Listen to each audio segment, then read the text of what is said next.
বিভিন্ন সময়ত সাংবাদিকসকলে গুণ্ডা বদমাছ স্বাৰ্থপৰ দুষ্কৃতিকাৰীসকলৰ পৰা নিগ্ৰহৰ বলি হৈ আহিছে। কিন্তু এতিয়া দেখা গৈছে যে অসমৰ মুখ্যমন্ত্ৰী ডক্টৰ হিমন্ত বিশ্ব শৰ্মাৰ পুলিচ বাহিনী ক'ব নে গুণ্ডা বাহিনী ক'ব, তেওঁলোকৰ পৰাও সাংবাদিকসকলে এতিয়া নিগ্ৰহৰ বলি হৈ আহিছে। তাৰ জ্বলন্ত উদাহৰণ হ'ল কালি কংগ্ৰেছ দলে ৰাজনৈতিক দলে ৰাজভৱন ঘেৰাও কাৰ্যসূচী লৈছিলে। তাত আমাৰ সাংবাদিক বন্ধুসকলে, গুৱাহাটীৰ সাংবাদিক বন্ধুসকলে বাতৰি সংগ্ৰহ কৰিবলৈ গৈছিলে। তাত কন্দুৱা গেছ নিক্ষেপ কৰা হ'ল আৰু সাংবাদিকসকললৈ কন্দুৱা গেছ প্ৰয়োগ কৰি সাংবাদিকসকলৰ ওপৰত কন্দুৱা গেছ প্ৰয়োগ কৰি আমাৰ কেইবাগৰাকী সাংবাদিকক আহত কৰিছে। আৰু এই যে হিমন্ত বিশ্ব শৰ্মা বাহিনীয়ে, পুলিচ বাহিনীয়ে আমাৰ সাংবাদিক বন্ধুসকলৰ ওপৰত যি কন্দুৱা গেছ প্ৰয়োগ কৰি আহত কৰিলে, তাৰ কাৰণে আমি দুখ প্ৰকাশ কৰিছোঁ আৰু তাৰে প্ৰতিবাদত আমি ক'লা বেজ পৰিধান কৰিছোঁ। জনীয়া প্ৰেছ ক্লাবৰ তৰফৰ পৰা জনীয়া প্ৰেছ ক্লাবৰ সদস্যসকলে আৰু চৰকাৰক আমি সকীয়াই দিছোঁ যে অনাগত দিনত যাতে এই যে জনসাধাৰণৰ সেৱা কৰা গণতন্ত্ৰ চতুৰ্থ স্তম্ভৰ সাংবাদিক বন্ধুসকলৰ ওপৰত যাতে এনেকুৱা অন্যায় অত্যাচাৰ নহয়, তাৰ বাবে দাবী জনাইছোঁ। আৰু অনাগত দিনতো যাতে ডক্টৰ হিমন্ত বিশ্ব শৰ্মা চৰকাৰে সাংবাদিকৰ ওপৰত কোনো ধৰণৰ জুলুম অত্যাচাৰ নকৰে, তাৰ বাবে আমি জনীয়া প্ৰেছ ক্লাবৰ তৰফৰ পৰা আহ্বান জনাইছোঁ। অনাগত দিনত যদি এনেকুৱা হঠকাৰী সিদ্ধান্ত যদি হিমন্ত বিশ্ব শৰ্মাৰ পুলিচ বিভাগে প্ৰশাসনে লয়, তেতিয়াহ'লে কিন্তু ইয়াৰ পৰিণাম ভয়াৱহ হ'ব।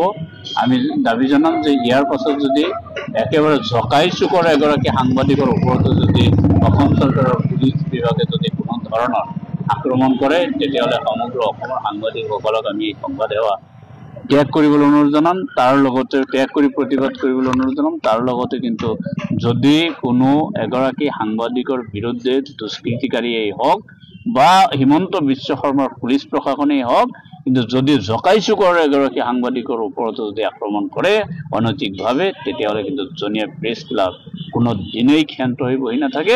জনীয়া প্ৰেছ ক্লাব তাৰ প্ৰত্যুত্তৰ দিব।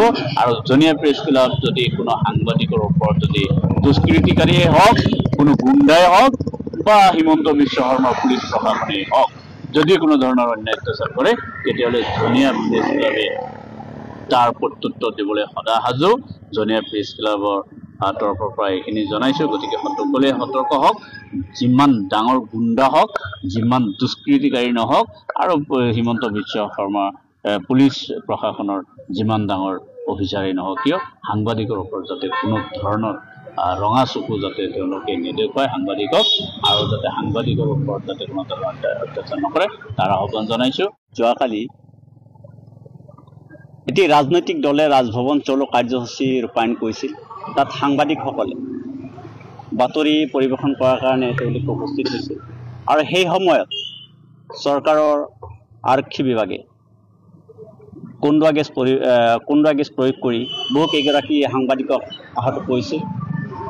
ইয়াৰে বহুকেইগৰাকী ইতিমধ্যে চিকিৎসাধীন অৱস্থাত আছে। অতিকৈ দুৰ্ভাগ্যজনক কথা যে সাংবাদিকসকলে গণতন্ত্ৰ চতুৰ্থ স্তম্ভৰ প্ৰতীক। এইখিনিতে ক'ব লাগিব যে যি সময়ত গণতন্ত্ৰ চতুৰ্থ স্তম্ভৰ প্ৰতি সাংবাদিকসকল নিৰাপত্তাহীনতাত ভুগিছে, সেই সময়ত সাধাৰণ ৰাইজৰ অৱস্থা কি হ'ব পাৰে।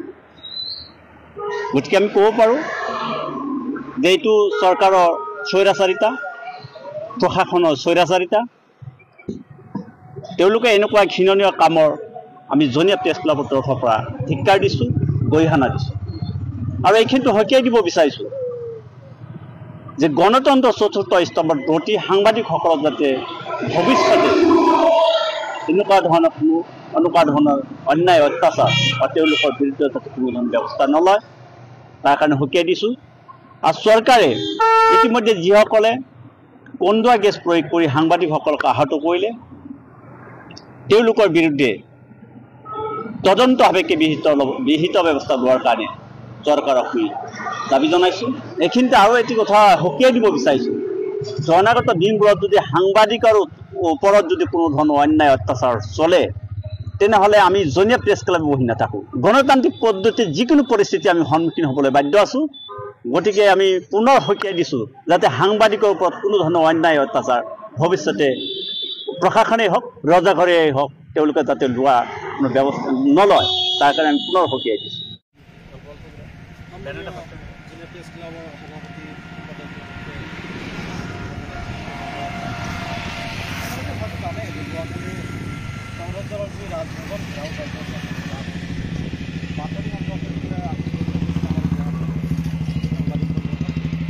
অসম পুলিচৰ যি বৰ্বৰতা প্ৰতিবাদ কৰিবলৈ যি পঞ্চায়তৰ লাগিছে তাৰ ফলত সমান্তৰালভাৱে